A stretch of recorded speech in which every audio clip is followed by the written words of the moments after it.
తిరుమల శ్రీవారి లడ్డూపై మంత్రి నారా లోకేష్ విమర్శలు గుప్పించారు. గత వైసీపీ ప్రభుత్వం భక్తులను దేవుడికి దూరం చేసిందని, అన్నప్రసాదం లడ్డూలో నాణ్యత తగ్గించారని లోకేష్ అన్నారు. తిరుపతిలో ఆయన మీడియాతో మాట్లాడుతూ, ఏడుకొండల జోలికి వెళ్లొద్దని అప్పుడే చెప్పామని, శ్రీవారి లడ్డూల తయారీలో కల్తీ నెయ్యి వాడారని అన్నారు.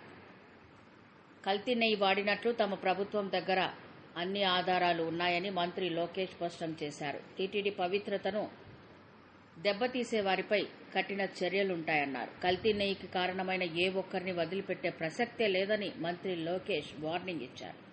దమ్ముంటే తిరుపతి వచ్చి ప్రమాణం చేయాలని వైవీ సుబ్బారెడ్డికి మంత్రి లోకేష్ సవాల్ విసిరారు.